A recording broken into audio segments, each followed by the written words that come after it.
I'm Brian Purcell. I'm 48 years old. Today is September 27th, 2016. We're at StoryCorps in Atlanta, and I'm here with Clifford. He's my good friend. My name is Clifford Mack, age 56, date September the 27th, 2016, location Atlanta. You know, how does a 48-year-old white male from Alpharetta, the suburbs of Atlanta, intersect with a 56-year-old black man from Atlanta and end up in a 12-year friendship? And so what do you recall about the day that we met? Well,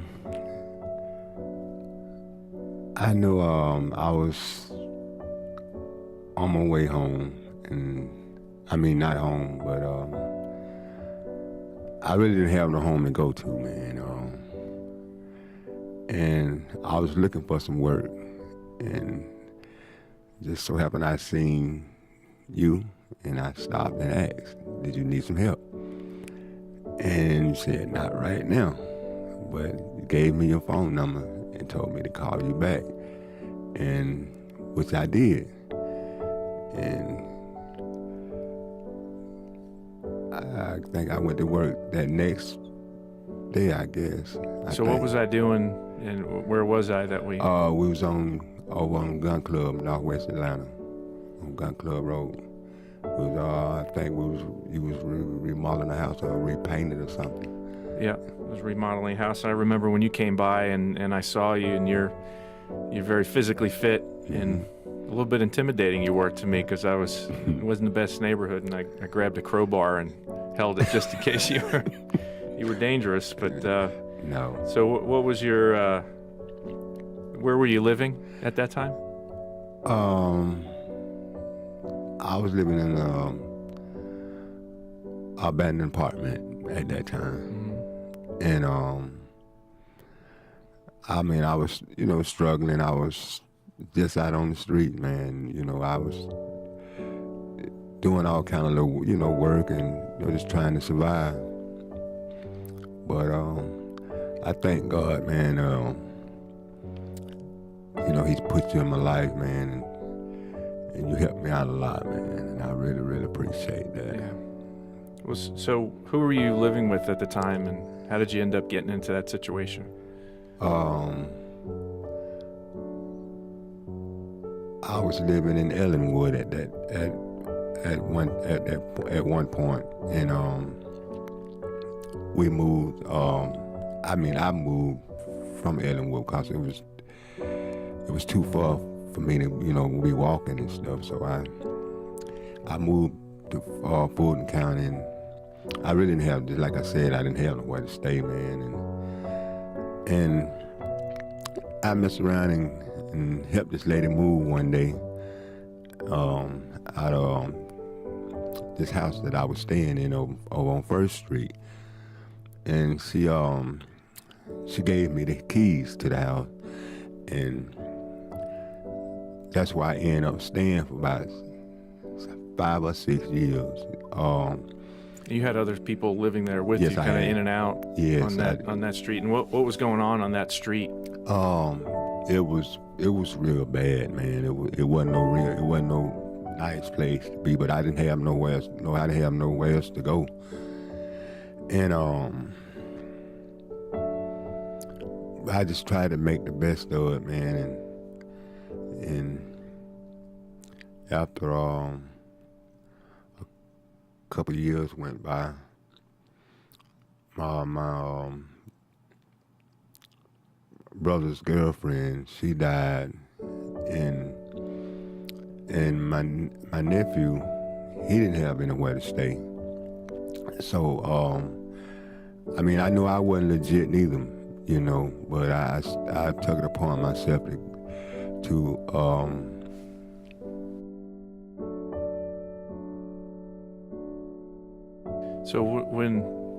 So this is Mickey, yes, little Mickey that you're talking about. And what did his mother die of?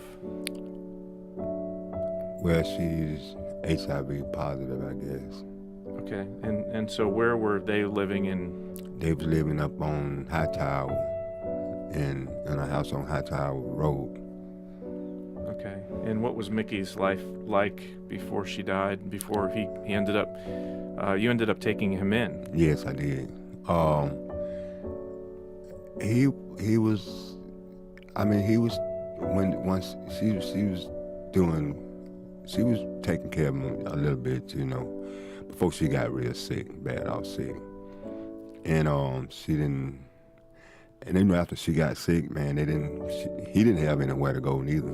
How old was he at the time? He was 7 years old.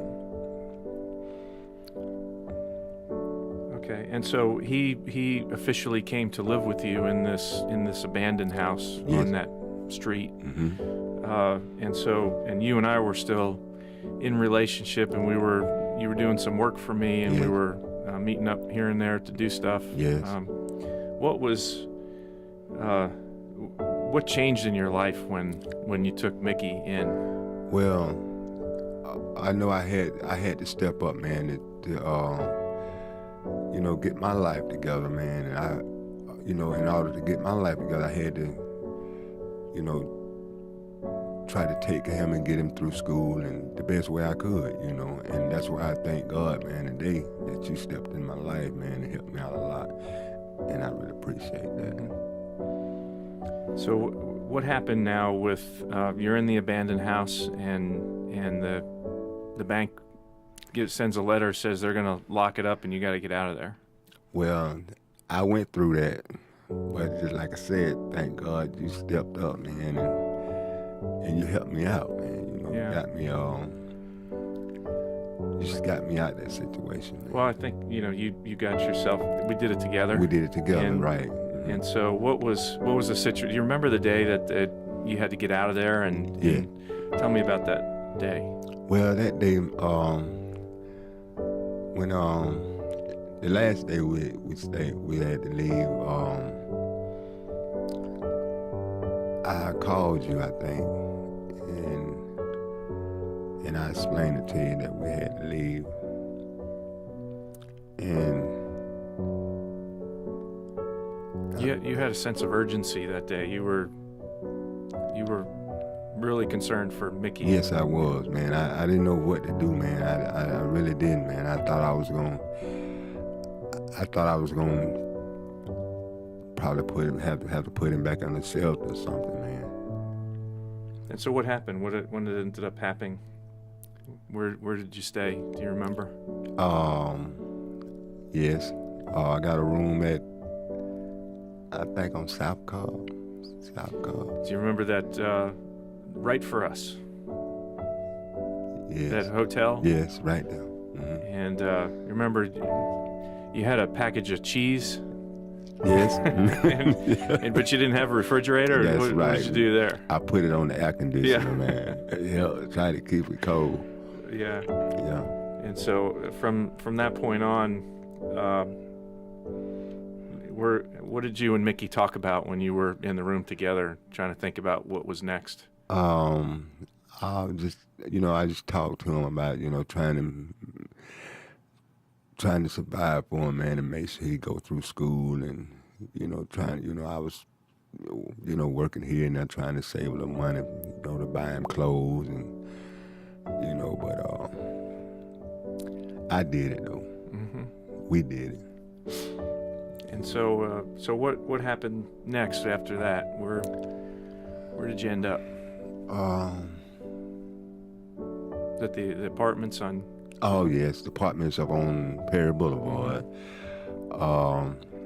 I got a 1-bedroom, and I put him in Scott. He was in Scott School, and like I said, I used to iron his clothes and make sure he was clean. Make sure he kept his grades up. So why did you go through all the trouble of doing that and making sure that he had a chance and he was on time and dressed well? Well, for one thing, that was my nephew. It's just like, he didn't, I didn't have anything, but I was just trying to make sure, after his mother passed and my brother, he's bad off sick right now. And I just wanted to make sure he got back in school and he was taking care of that. I mean, that was the last thing my mother said. Make sure you take care. So I said, I'm gonna try my best to do that. So now you got custody of Mickey. Yes, I got full custody. And how did you get all that done? His caseworker, her name was Miss Bridget. We went to court and I had a hard time, but I stayed up on it and I made it happen, because I didn't give up on it, So, you and I go a lot of places together. Yes, we do. What do people, what do you think they're thinking when they see us together? Well, I really don't care, but,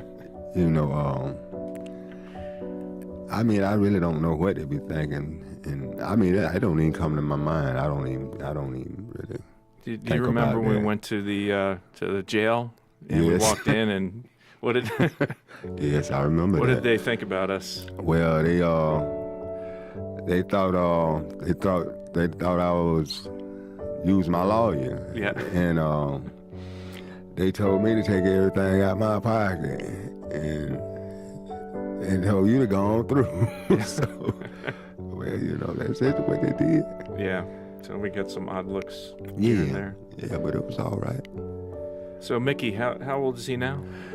Mickey's 15 now, doing good. Yeah. And what changes have you seen in his life since you've taken him in? And he's responsible. He's a good kid. He's not bad. He's just a good kid, man. He got a lot of respect for me, And he really, really appreciate me stepping up, being there for him, because I don't think when nobody else there for him. Yeah. So when you go to bed at night and you think about your life now, what do you think about for yourself and for Mickey? Well, I thank God, man, because he changed my life, man, because I was out there, man, in the streets. But once I got Mickey, man, I let everything just came to a standstill, so I got my life together, man, pretty much. So now where do you see Mickey in 5 years from now?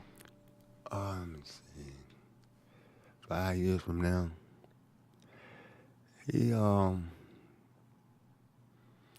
think 5 years from now, Mickey should be around 15, 21 or something like that. He should be in college, I guess. Yeah, should be in college. So where is he in school right now? Fulton Leadership Academy. Okay, and you want to... Well, let's go back to where are you living now? What are your living arrangements? I live in You don't need to give the address, but you're in East Point. Oh, East Point, in a yeah. house.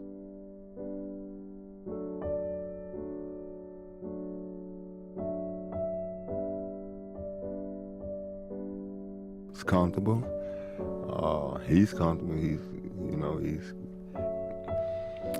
getting up, going to school like he normally do. And so you had him in the local public school in middle school, and he graduated there, and so he was going to go on to high school. Mm-hmm. And so what happened there? How did he get into the Fulton Leadership Academy? What was that? I really didn't really want him. I really didn't want him to go to the regular school, because it was too much violence, man, and too much trouble. I didn't want to have to be going through all that. And of course, you helped me get him in there, and I appreciate that. So it's a better school. But you wanted him there. Yes, I wanted him there. I wanted him there bad. Yeah, and he wanted to be there too, 'cause I don't think he liked it that neither. And so you've been running around town trying to get all the paperwork and everything. Yes, I've done been for- everywhere. I've Okay. been, on the bus, man, and it's kind of hard, man. But I'm still trying, catching the bus here and there. But it's anything to try to make him, to help him out, get him through whatever he's going through. So where do you get your persistence from? Why are you putting so much effort into Mickey's life?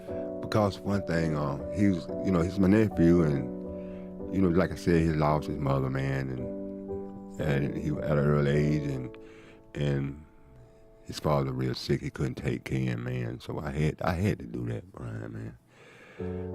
Yeah, I had to do that. So when you think about the relationship that we've had, that we just kind of fell into Yeah. through circumstance, do you get confused or perplexed by it, or how do you feel when people see me come into the house and then I leave and they say, "Who was that guy?" Well, I ain't had nobody ask me that, because it wouldn't make me no different no way, because I know who you is. And I ain't had nobody really ask me that way.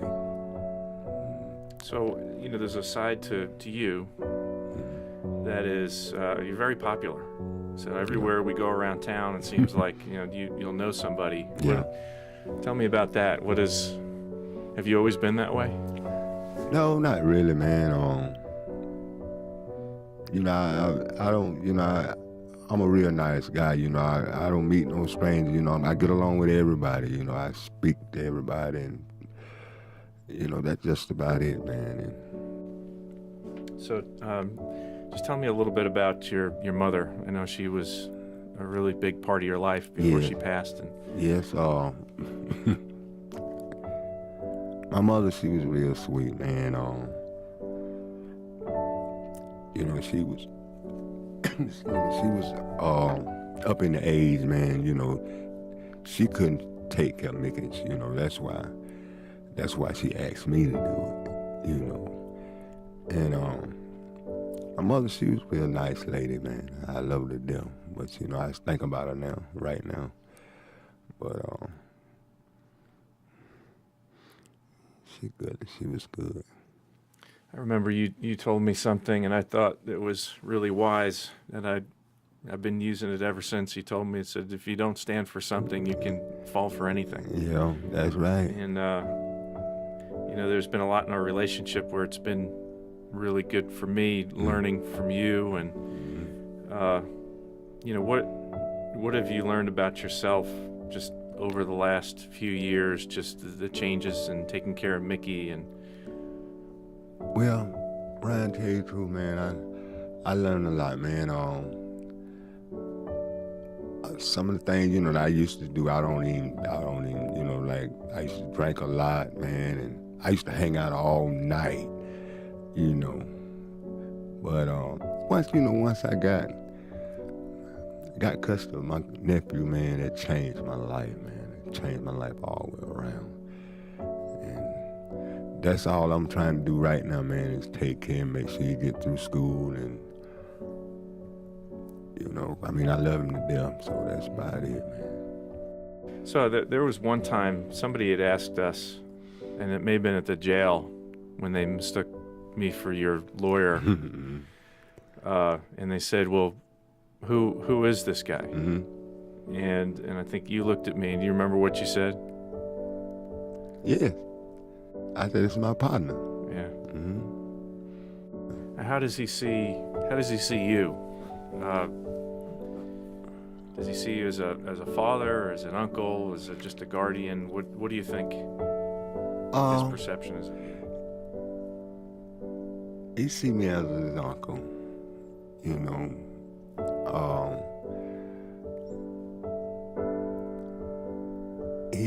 that's what he just called me Uncle Clifford, that's what he do. Does he?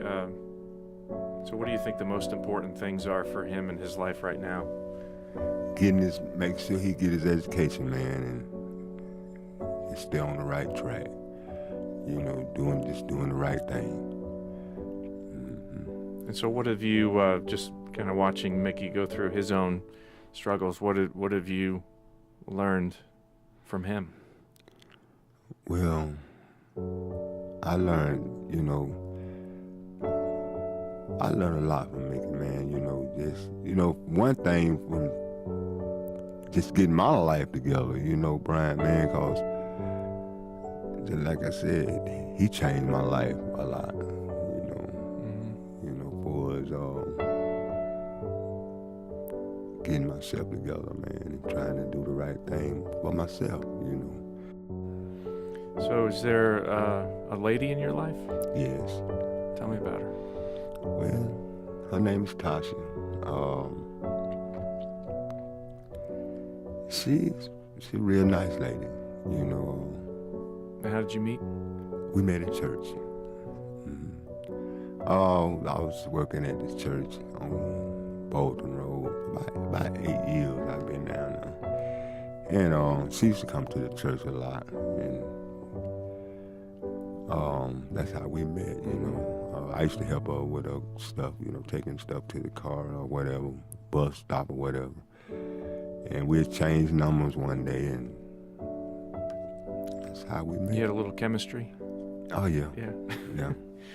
So now what is her role in Mickey's life? Well, she makes sure he's doing the right thing too now.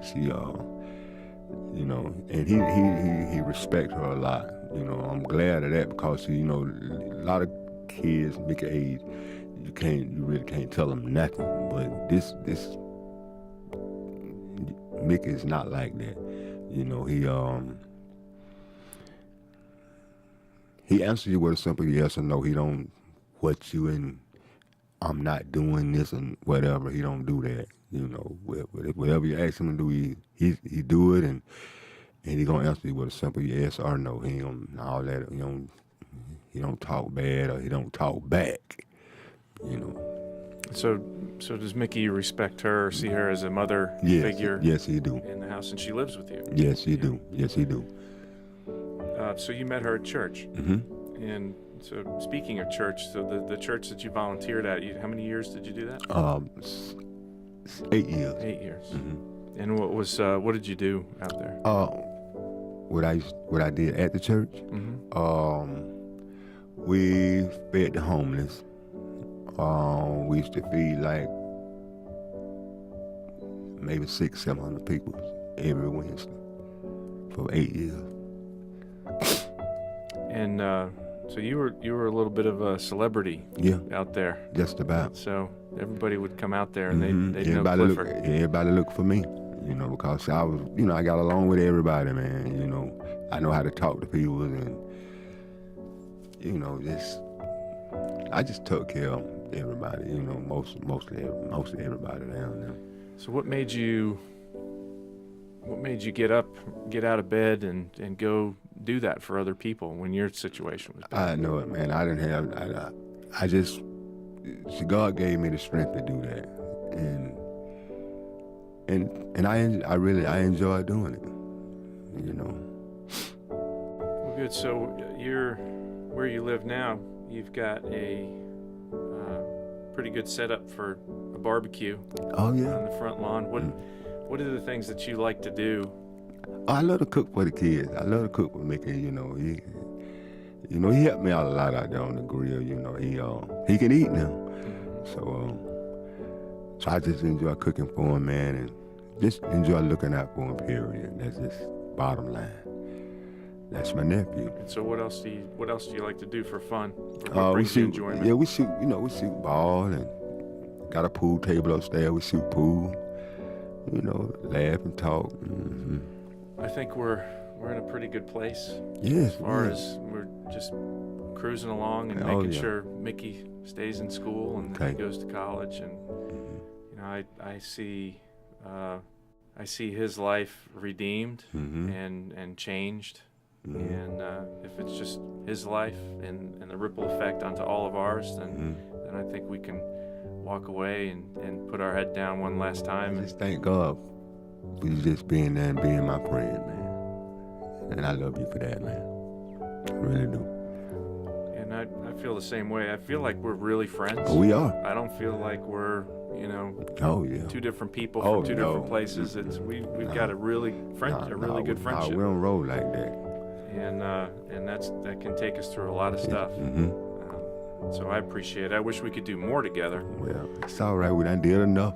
Yeah, and I always look forward to, my phone ringing and I see your name on the phone and I answer and what do you say? What's up, partner? What's up, partner? Excuse me. Yeah. And then we end up and it's all good in the hood. Yeah, it's all good. I appreciate that. Yep.